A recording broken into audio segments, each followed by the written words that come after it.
Muted.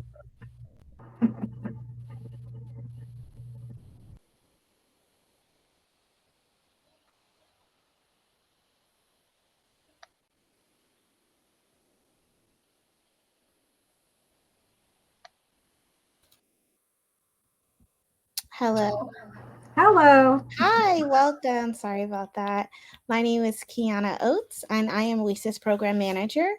It's an honor to have you here today with our WiCyS Strategic Partner Target, who is presenting about the Target Cyber Defense Challenge. But before we get started, I would like to give you a quick overview of the WiCyS organization.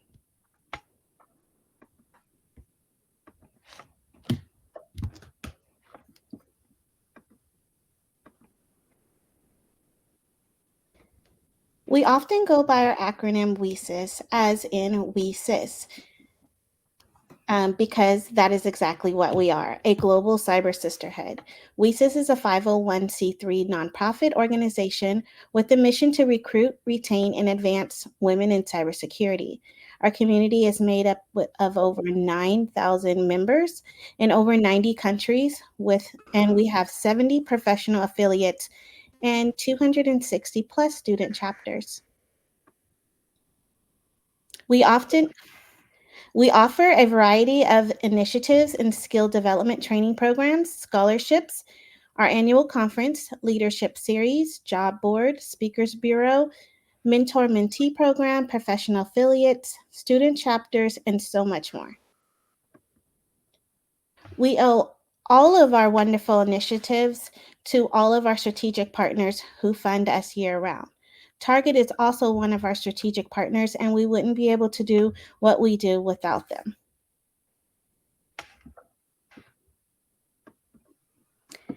Don't forget to ask questions during today's webinar. If you have any questions throughout the webinar, please drop them in the question box and we will get to them at the end of the question and answer session.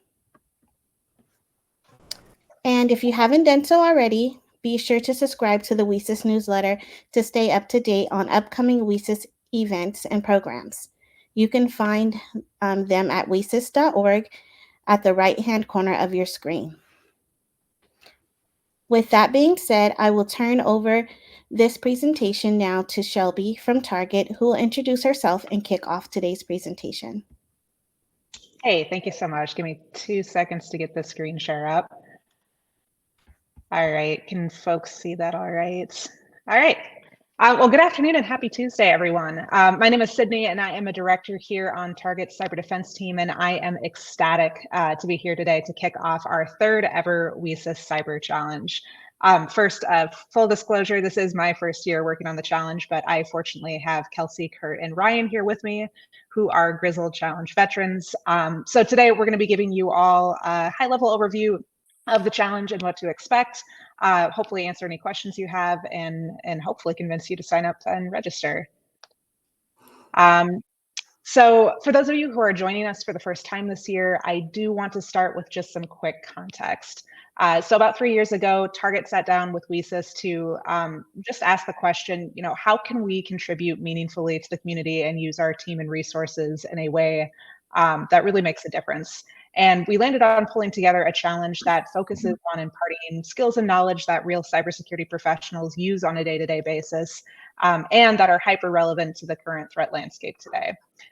So we knew that there were already a lot of CTFs out there, but we especially wanted to focus on the defensive side of the house and make something that that folks could talk about in an interview, put on their resumes, or just generally point to as past hands-on experience in being a cyber defender. Thus, the challenge was born. So we are going to get into how the challenge is structured here in a second, but I first want to just very briefly introduce our team here at Target. So we are over 500 people strong in our cybersecurity team, split essentially into 3 orgs.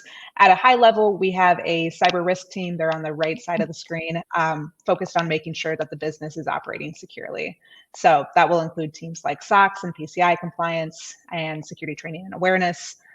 We also, in the middle there, have a cyber solutions org that essentially works to make sure Target is built securely from the inside out, with teams like identity and access management and security testing services. And then finally, we have our cyber defense team, who is responsible for defending Target against active threats.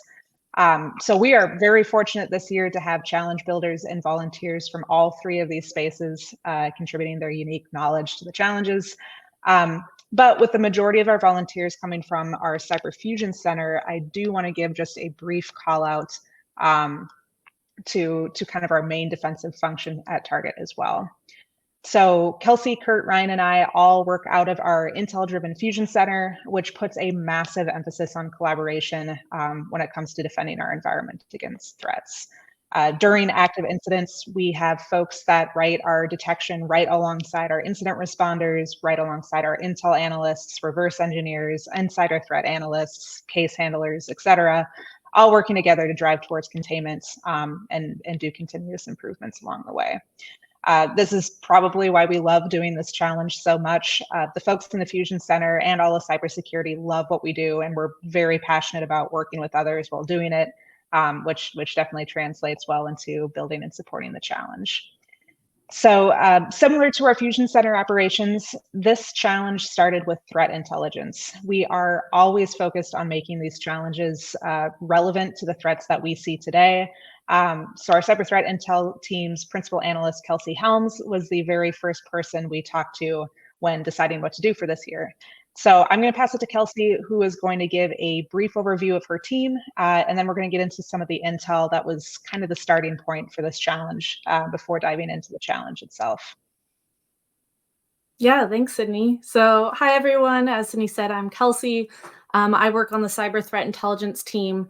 And our team at a high level really tracks what's happening in the landscape and what threat actors are doing so that we're able to then go ahead and get ahead of what they're doing and make sure that we have defenses against what's currently happening in place before it could potentially happen to us. So I'm going to go over a little bit of how our team works so you can understand really what it means for our Cyber Fusion Center to be Intel driven.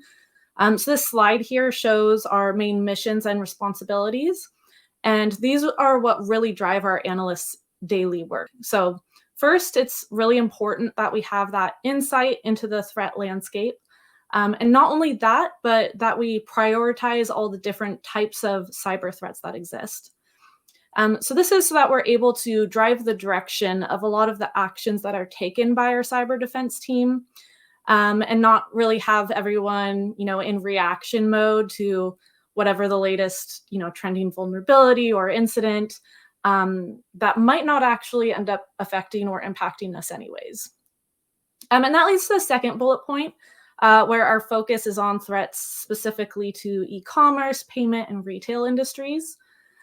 So while there is cybercrime that's opportunistic, there are definitely particular threat actors or groups that specifically go after retail or payment systems, or groups that perform their attacks differently if their victim is within the retail or payment industries.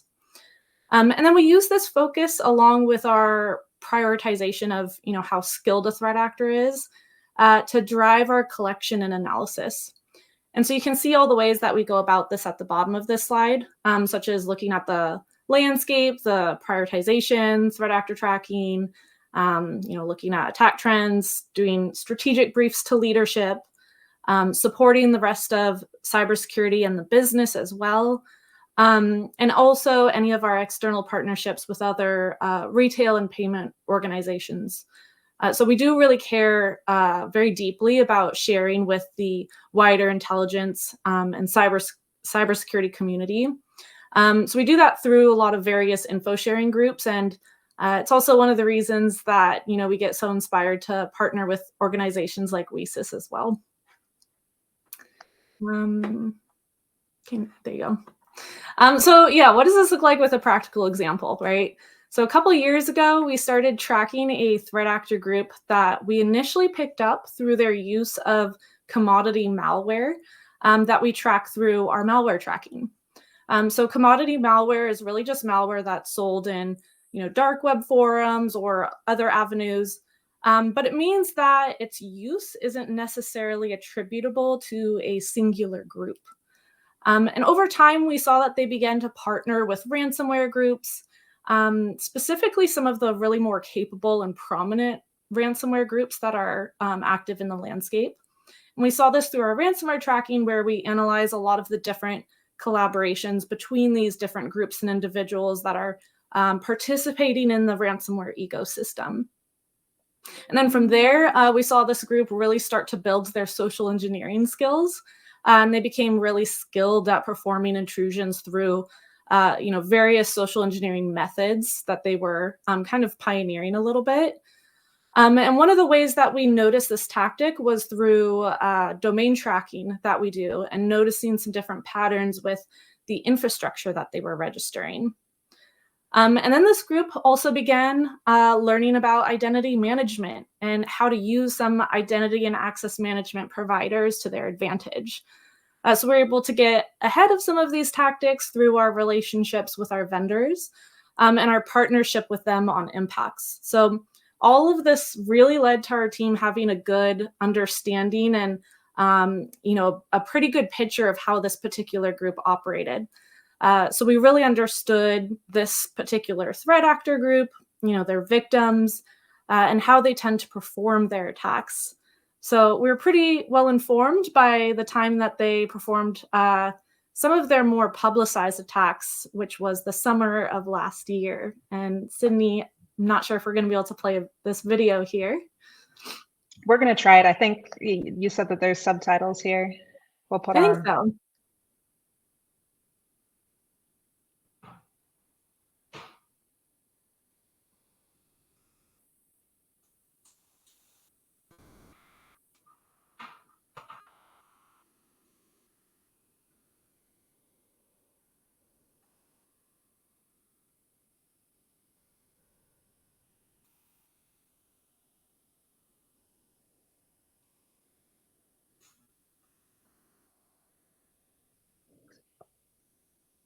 Apologies for lack of sound on that one. Hopefully the captions were enough.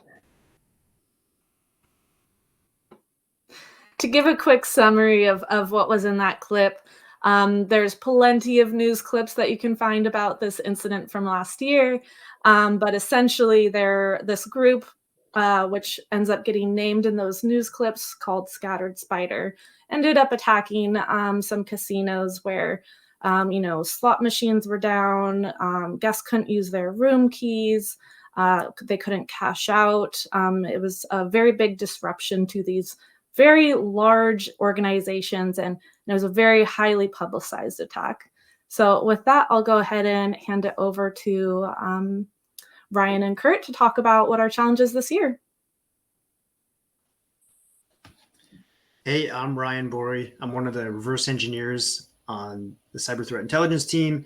This is my third year participating in creating the cyber challenge for WiCyS.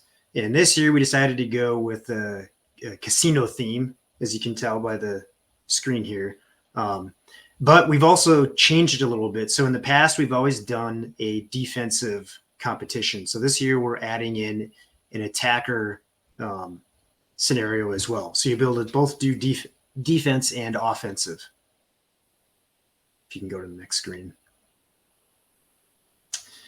All right, so for those who have participated in the past, we'll have 3 tiers again. First tier, we're basically going through reconnaissance, intrusion, propagation, persistence. Within each of those, there's going to be an attack and a defend phase. The top 50 participants will move on from tier 1 to tier 2.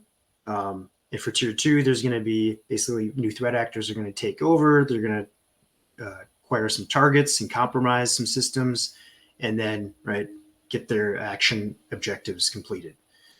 The top 10 from tier 2 will move to tier 3. In tier 3, you're going to present your findings to the target cybersecurity team and then claim your prize. And I forgot that we had challenges when we were at WiCyS this year, so I had to go put my t-shirt on just for this.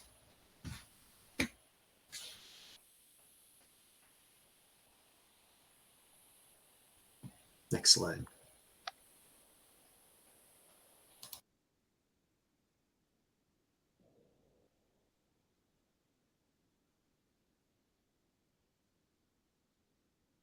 All right, and then Kurt, did you want to talk through the timeline? Double muted, sorry about that. No worries. Howdy all, I'm Kurt. I'm on the Intel Tools team. I help out Kelsey and her team getting everything they need to get done. Speaking of, y'all will have 3 weeks to get the first challenge done, the first series of challenges done, starting on June 20th. Top 50, like Ryan said, will start on July 18th. Go another 3 weeks. And the last tier is mostly presentations, and you get a couple weeks to hash those out. In tiers 1 and 2, we will have office hours support Tuesdays and Thursdays, 2 to 4 p.m. Central Time. I'll be running the Lotto script again, so we have kind of a fair distribution of how those get allocated. And I think that's it for this slide. Last slide should just be the registration link, which is in that QR code there. Trust us, it's a good QR code. It's not evil. I think that's it. Q&A now. Yeah, excellent. We wanted to make sure we had plenty of time for Q&A. I see one asking, what do we need pertaining to software or hardware to effectively work through the challenge? We don't have a specific list of tools yet, but we're going to ensure that anything that is required is open source and accessible, and fairly lightweight. We want this to be we want this to be approachable and accessible to all WiCyS members. Ryan or Kurt or Kelsey, did you want to mention maybe some of the tools we've had in the past, or some likely tools that come around?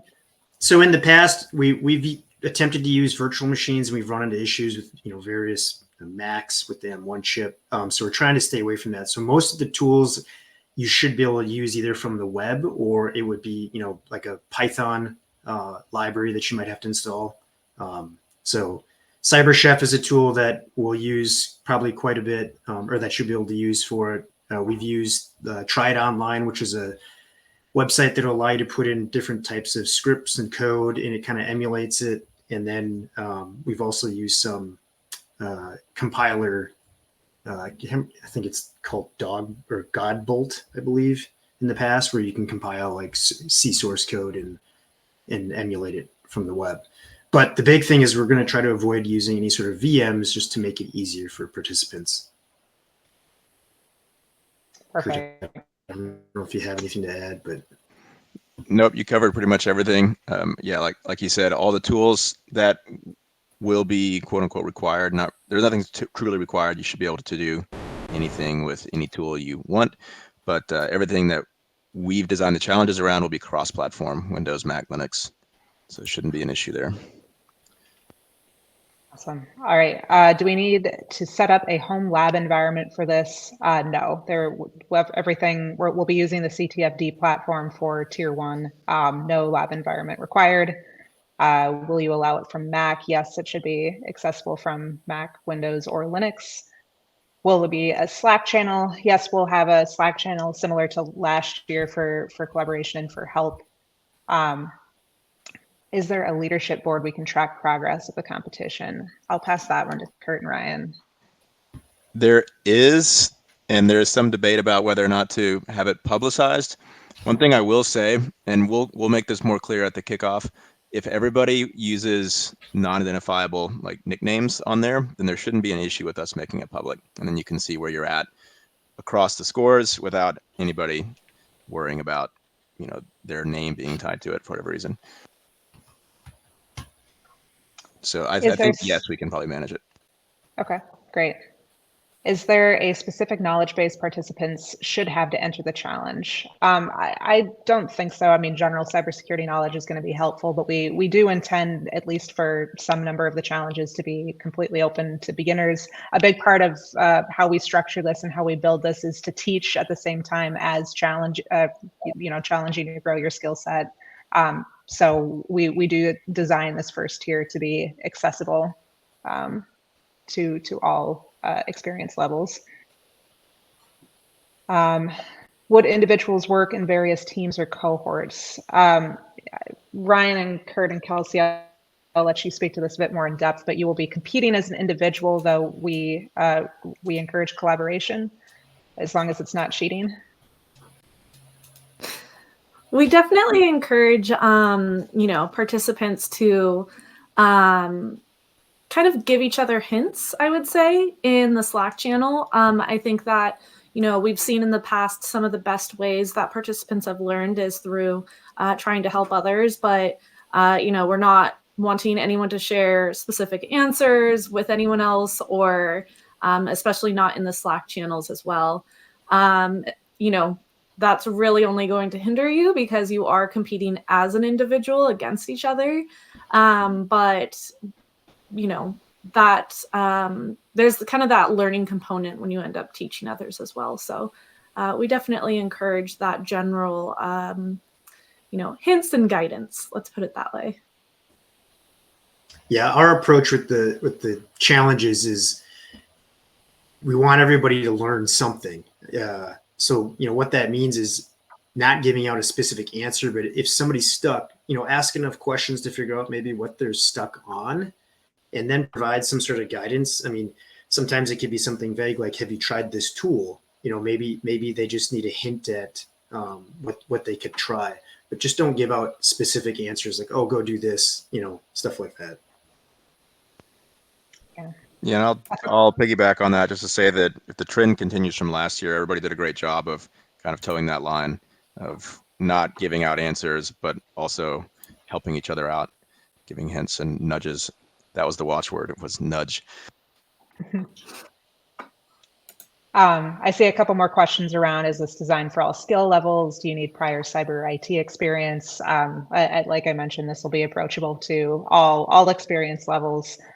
We try to build it such that you're establishing and learning some things, and then building upon that on as you kind of move through the different challenges. So yes, open to all levels. Are there any tools off limits like ChatGPT? I actually think we encouraged ChatGPT last year and probably will this year too. Can anyone think of any tools that would be off limits? Don't hack us for the answers. I think that's the only rule.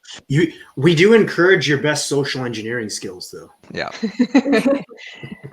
Yeah. There's a lot of social engineering that happens in the office hours. Good luck. Yep. Let me scroll up here. There's one I see how our challenge is scored. Kurt, do you want to? Yeah, it's a traditional CTF. So typical point values will be associated to stuff. I know a perennial question that we'll once again probably get to when we do the actual kickoff, but people ask about ties. And in the CTFD platform that we use, ties are decided by time. So whoever submits first wins the tiebreak. However, that's never been an issue in the past events that we've run, because the only time it would ever make any difference is if you're on the breaking point, so 50th to 51st place, and it's just very unlikely. There's very few ties, actually, given all the challenges and the hints and stuff like that. Do you have any tips that we should keep in mind for those who might be participating in this challenge for the first time?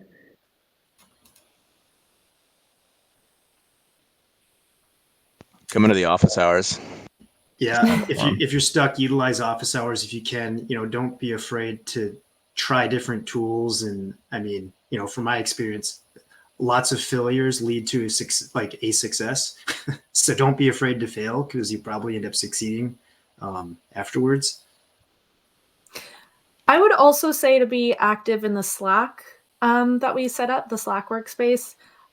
There's a lot of very knowledgeable people that end up participating, and there's a lot of really good discussion that can help people get in the right direction as well. So I'd probably really, stay active in the Slack would be my tip. And office hours can complement the conversations that you're already having. Yeah. And once again, I see some questions about level of college student classes should have been completed before this. Do you need to have scripting knowledge? What other knowledge do you need to have? It's a learning experience. So no past experience. If you do have it, some challenges might be a bit easier than others, but we're intentionally designing it to be open to all levels and no required background knowledge, especially to the prior point. If you're engaging in the Slack channel, talking with the community, showing up to office hours, hopefully you're learning what you need to do to complete the challenges. See, I got a question here. do you know of anything that would be blocked on government systems? So in general, what I would recommend if you have access to it is, right, like maybe a non-work, either personal machine or do everything in a virtual machine. Yeah. Now, that being said, we are not going to be handing out, say, actual malware and things that are truly malicious, but some of the tools and some of the things you might do could possibly, make your antivirus freak out, or, your EDR. Depends on what you have in your environment. But I would recommend just using either a virtual machine, if you're familiar with that, or, a non-work machine if you have access to it. A couple of questions about working in teams or cohorts. You'll be signing up and competing as an individual. Any teamwork or collaboration is just kind of on the side to help others as you're working through the challenges. There will not be teams formed.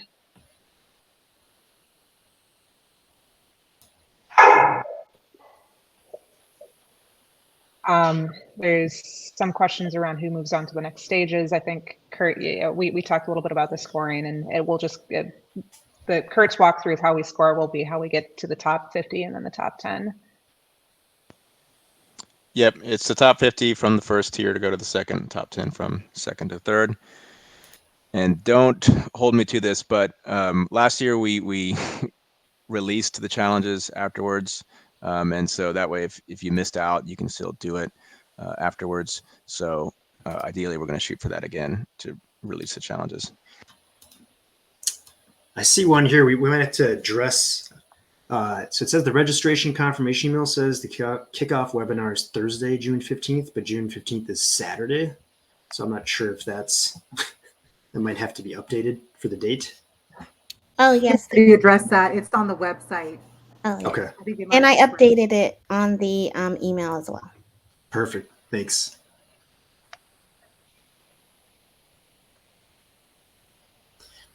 Yeah, and one thing we will do before this starts, so the actual challenge kickoff webinar will have the list of kind of recommended tools or tools that you might be able to use. That doesn't mean those are the only tools. Feel free to use whatever you're familiar with. But we will have that, and we will also let's see.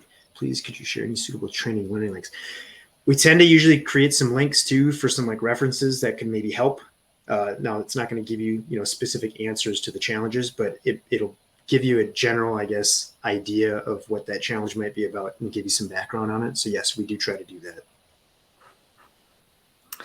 I do also see one asking about typical time for each tier. That's really going to depend on your own experience and familiarity with what's in the challenge and kind of your skill and knowledge level. But we have had people who are, quite new to cybersecurity and haven't done much, and they end up doing really well and, even getting to the end. So it's really going to kind of depend on your own drive and, what you actually want to put into it, I guess. So we can't really say a expected amount of time, because that's really going to depend on you. I see another one related, which is how long did it take the last person to get top 50 in tier 1 last year? I just pulled up the scoreboard from last year, seeing if there were timestamps. There weren't, so could go and try to figure it out based on the data we have from last year. But to my recollection, I think it was like 2 weeks or something for the last person to squeak in. So you got some time. I also see, will there be recordings of office hours if you can't attend? So office hours are one-on-one with target, our employees who are helping out with the challenge.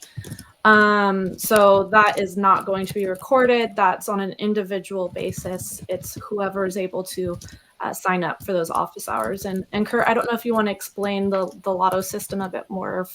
You kind of briefly mentioned that. Yeah, so we had issues in the past with people not getting a chance to get an office hour. So we came up with this lotto system where you sign up for the time slots you can arrive at, and then the lotto will grant one person each for those slots. And then if you've won one before, you can't get that slot until there's no other people who haven't won before ahead of you. I said that horribly, but it tries to get everybody a shot before you have people doing repeat visits. See a question about criteria used to choose the participants for this challenge. Correct me if I'm wrong, but I believe we accept anybody who wants to sign up and is a WiCyS member into the first tier. Yep, that's correct.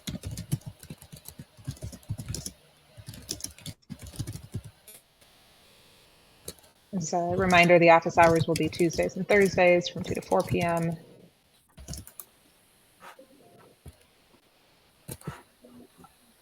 Anybody else see other questions we haven't talked to?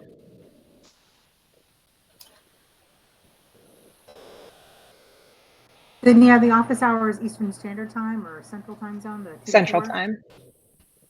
Yeah, Central Time.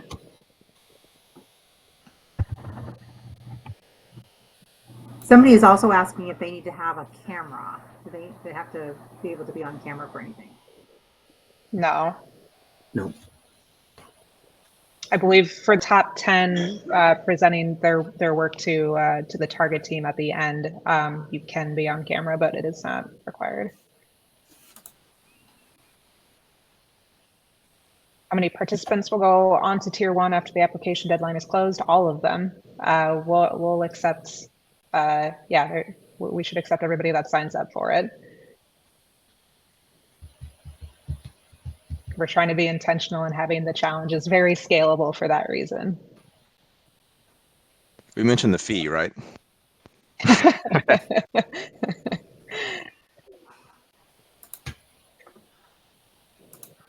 Not seeing any other questions that you guys haven't already. Oh, here's another one. Are we able to use this challenge in our project portfolio? I think somebody did that already, right? Yeah, I think so. I think Somebody we've put it on had their people resume. use that for their resume, use it for interviews, you know, building the skills that help them get the job in the first place. So So yeah, go for it. There's one, what's the typical amount of time users are expected or encouraged to dedicate to each tier? It's really dependent on each person. You know, some challenges might be extremely easy for an individual, and other challenge you might sit there for hours, days, maybe even weeks. So it's entirely up to you how much time you want to devote.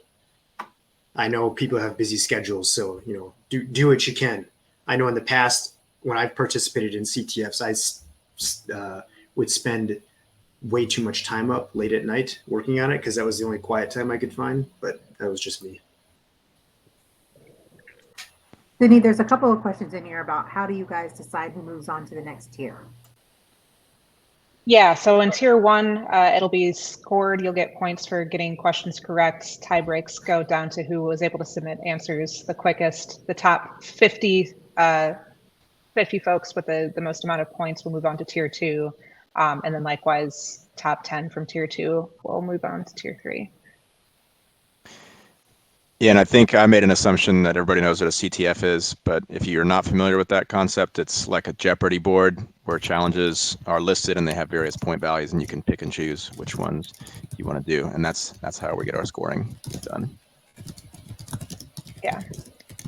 I see a question about what the presentation is going to be about. So the top 10, the presentation in the final tier is basically just an opportunity for you to showcase your work, kind of pull together what you did through the challenges, and then share it out and kind of talk about it with target cybersecurity professionals and leaders. So more of just a kind of a victory lap where you get to highlight your work, talk about what you learned, and get some feedback and discuss the work with the target team who helped build the challenge.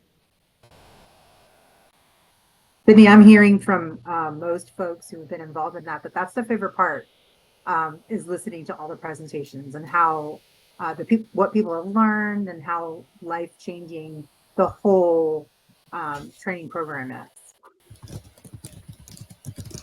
Yeah, that's awesome. I'm seeing Do one. you know when office hours are going to begin? We'll kick them off as soon as the first tier starts. So while the tiers are active, Tuesdays and Thursdays. I guess I didn't check to see which day. It's the 25th. Okay, so yeah, the following Tuesday or the following Thursday will be the first office hour on the 27th.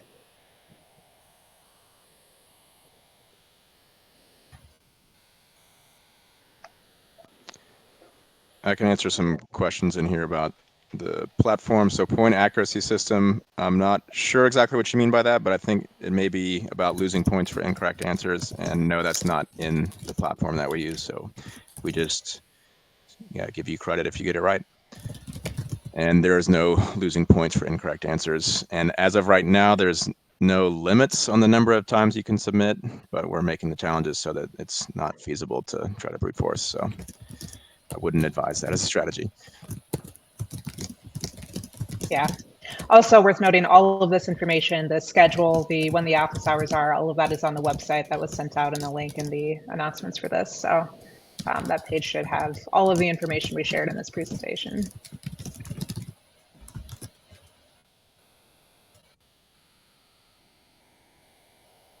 There's a question about possible internships or entry-level jobs for the top 10. Is that a possibility? Not for Target. The top 10 prize will be the opportunity to present with the Target team and connect there, and then tickets to WiCyS 2025.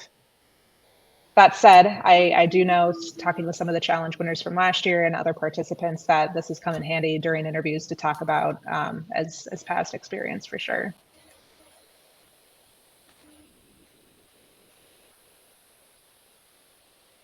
All right.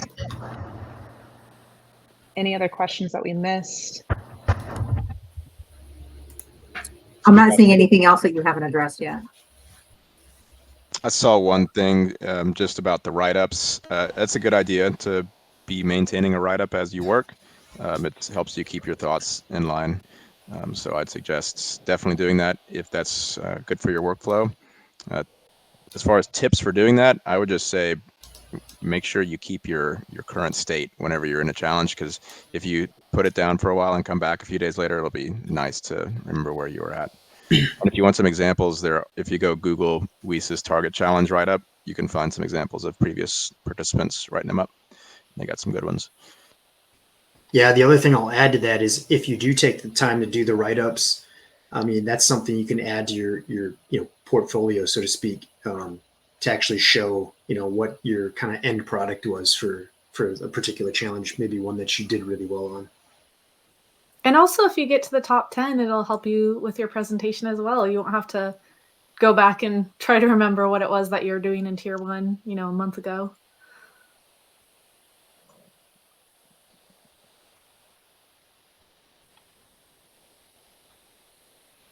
About points for incorrect answers. Do you lose points if you have an incorrect answer? Nope. Question about the categories. So instead of general categories of challenges, we're trying to tell a little bit more of a cohesive story by having the categories, quote unquote, be kind of more focused on the attack kill chain. So you'll have a recon section where, as an attacker, you're prepping for the attack, and the defender, you're bolstering your defenses ahead of the attack, an intrusion portion, a propagation, and a persistence. So those will be the 4 kind of main quote unquote categories, and then there will be both attacker and defender challenges in each section, if that makes sense.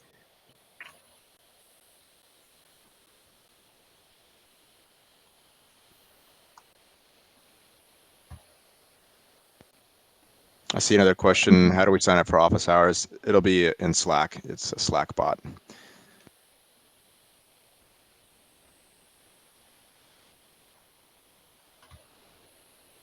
Some questions about sharing the challenge write-ups publicly after the conclusion of the entire challenge. Yeah, I think we've allowed that in the past. Yeah. Yes, encouraged. Yep.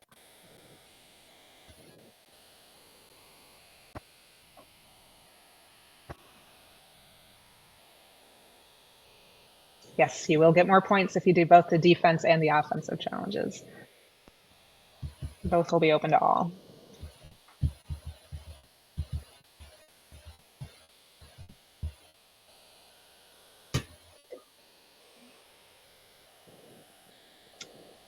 All right, give it 10 more seconds here, and then I think that covers everything.